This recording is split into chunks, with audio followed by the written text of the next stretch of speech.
Hey guys, welcome to the Rick Macci Tennis Center. Great subject today, navigating your way through junior tennis. As we all know, this can be a slippery slope, especially when you first get into it as a youngster, because you got to play a lot of tournaments, the skill levels, you got different balls, green dot, orange ball. I'm going to help you navigate through this, tell you there's not a wrong way or a right way, there's a better way, but I've done this for such a long time. I build it, I put it together. I'm going to give you some great information. Let's get started. Hey guys, let's talk a little bit about navigating your way through junior tennis. Very, very important that you understand, number one, this is a long-term process. It's a journey. It's a marathon, okay? It's not junior final destination, it's junior development. I cannot stress enough for people that get into the sport, okay? That get into the sport, the first thing, always try to make it fun. No matter what entry level you go at, okay? Try to get in an environment where it's fun. If it's fun for the kids, they're gonna be motivated. They're gonna be inspired. I cannot stress this enough, the fun element. This goes all the way through junior tennis, even into college and pros. People get so far away from what this is all about. You want the kids to love to play. And a lot of times it will come from them initially, but a lot of times you got to put them in the right environment. So to me, that's the most important thing, especially for when the kids are young, that you put them in an environment where they're going to have fun. Then the next thing, and this really becomes the leader in the clubhouse, is the technical component. The only thing that you got control over in junior tennis when these kids are young is the technique. The problem with this is a lot of times people will teach your kid how they were taught, that's not good, or what they read, that could be good if it's at the right time. But remember, as I sit here today, or stand here today in 2020, the game has changed a lot. The game is taught very differently than 5 or 10 years ago. And a lot of times people haven't really kept up with the times. So the technical part is critical. The game is so much faster and quicker.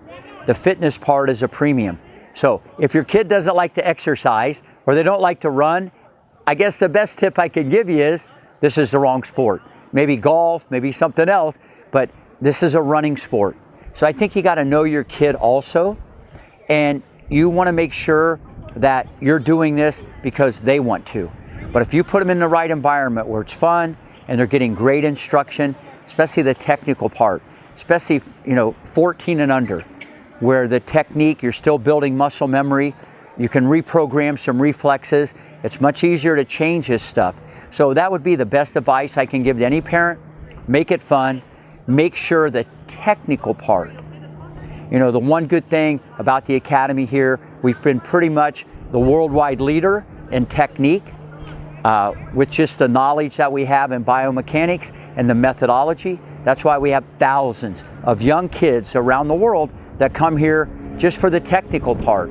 Because once this stuff gets baked in, when you get older, then it becomes very, very difficult. So those would be the two things that I would try to advise everybody with to navigate through this journey. Now, there's red ball, there's orange ball, there's green dot. What that means, there's different balls and they're different compression, and it does make life easier for the kids. The balls don't bounce as high, the balls are bouncing lower, it makes it manageable. The USTA has done a phenomenal job marketing this with smaller courts, littler rackets, so on and so forth. It's all good. But the only pushback I would have about that, not everybody is created equal. Okay, it's not one size fits all. It should be based a little bit more on talent. Even though you got to go through these progressions to go through each ball and then you play better and better competition, competition's important, but it's not that important. When I had Venus and Serena, they played no junior tournaments.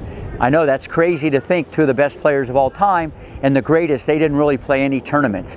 But they were naturally competitive, and no matter what they did, just like the great Andy Roddick. So I think you should compete, and you got to go through the different balls. But I think it should be a combo. I think the kids, if they're talented enough, or they're big enough, or they're strong enough, they should use a regular ball. I have kids here that use a regular ball at 7 years old, not because of their age, but because they're a little more talented, okay? They're a little more advanced. So like I said, it's not one size fits all.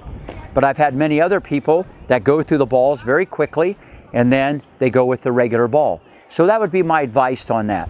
The next thing, many times when you get your kids into these tournaments and you're navigating junior tennis, don't worry about the results. I know you would like them to win and you get the trophy or you get the medal. I get all that stuff. This is a journey. Many times your kid's going to win or lose because they're bigger or stronger or smarter, or they had a better opportunity, or they've hit more balls, or they have more time, or maybe it's not a priority like it is some kids playing 5-6 hours a day. So don't get so caught up in the results. The main thing is you want to develop, you want to improve. When kids grow 3-4 inches, they gain 10-15 pounds, the whole landscape changes how they move on the court. So don't really worry about what's going on in the 8 and unders, the 10 and unders, the 12 and 14.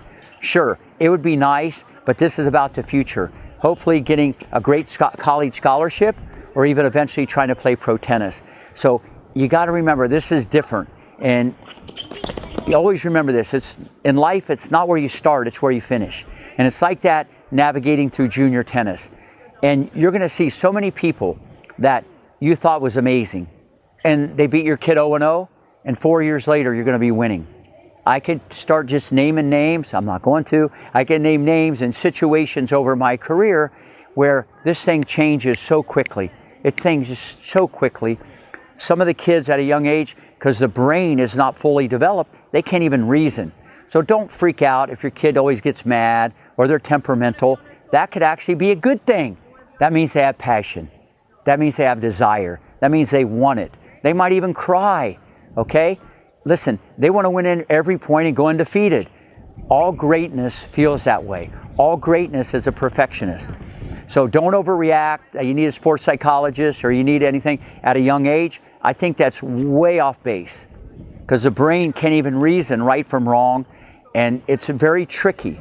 So these are just some words of wisdom that I'd like to give everybody who is watching NetRix, which is quickly becoming the worldwide leader on online tennis training. Through all my experiences, stay cool, stay calm. It's a long-term process.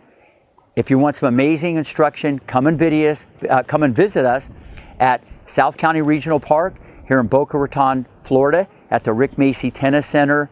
It's breathtaking. We have kids from age 4 all the way up to adults, 90 years old. There's something for everybody. Hope to see you soon.